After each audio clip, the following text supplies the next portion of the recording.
Salam Om Swastiastu, Namo Buddhaya, salam kebajikan untuk kita semua. Saya di sini akan menjelaskan tentang kondisi sosial masyarakat bermata pencaharian kopra di Pedesaan Samuda, Kabupaten Kota Waringin Timur, Provinsi Kalimantan Tengah. Untuk membuat kopra yang baik diperlukan kelapa yang telah berumur sekitar 300 hari dan memiliki berat sekitar 3-4 kg. Kelapa adalah salah satu tanaman serbaguna yang dikenal dengan julukan pohon kehidupan karena hampir semua bagiannya dapat dimanfaatkan. Di antara berbagai produk olahan kelapa yang paling menonjol adalah kopra sebagai salah satu komoditas yang memiliki nilai ekonomis tinggi. Dengan memahami lebih jauh tentang kopra, kita dapat melihat betapa pentingnya produk ini bagi industri kelapa dan bagaimana inovasi serta teknologi dapat meningkatkan nilainya.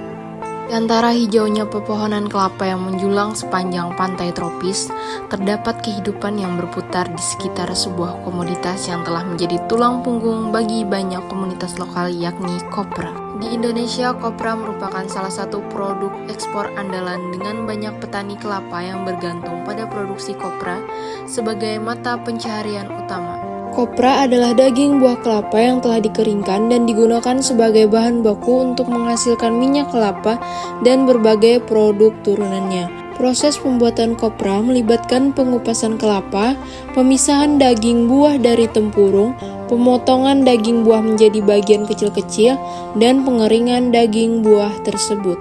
Selanjutnya, proses pembuatan kopra. Yang pertama, melakukan pengupasan kelapa. Kelapa yang telah matang dikupas untuk memisahkan serabut dan tempurungnya. Yang kedua, pemecahan dan pemisahan daging kelapa. Kelapa dipotong dan dagingnya dipisahkan dari tempurungnya. Yang ketiga, proses pemotongan. Daging buah dipotong menjadi bagian-bagian yang lebih kecil dan mempermudah proses pengeringan. Pengeringan, potongan daging kelapa dikeringkan bisa menggunakan sinar matahari langsung atau dengan alat pengering open. Pengeringan ini bertujuan untuk mengurangi kadar air sehingga daging kelapa dapat disimpan lebih lama dan lebih mudah diolah. Penggunaan kopra. Kopra terutama digunakan untuk produksi minyak kelapa. Kopra diekstraksi untuk menghasilkan minyak kelapa mentah yang kemudian dimurnikan menjadi minyak kelapa murni. Yang kedua, produk turunan minyak kelapa. Dari minyak kelapa dapat dihasilkan produk lain seperti margarin, sabun, dan kosmetik. Yang ketiga, ada pakan ternak. Sisa-sisa pengolahan kopra sering digunakan sebagai bahan pakan ternak. Manfaat dan keunggulan kopra.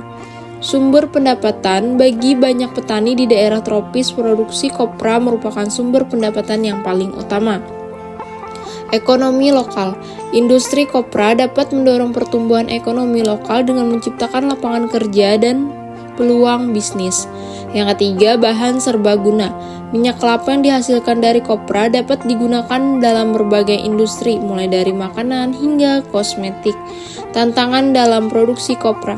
Yang pertama ada kondisi cuaca. Pengeringan kopra yang bergantung pada sinar matahari bisa terhambat oleh kondisi cuaca yang tidak menentu. Yang kedua, kualitas produk. Proses pengeringan yang tidak sempurna dapat menghasilkan kopra dengan kualitas rendah yang mempengaruhi harga jual. Yang ketiga, ada persaingan global. Produsen kopra harus bersaing dengan produsen minyak nabati lain di pasar internasional. Selanjutnya saya akan menjelaskan jenis-jenis kopra. Yang pertama ada kopra putih. Daging kelapa dikeringkan dengan cara yang lebih higienis, misalnya dengan pengeringan asap atau pengeringan buatan, sehingga menghasilkan kopra yang berkualitas lebih tinggi.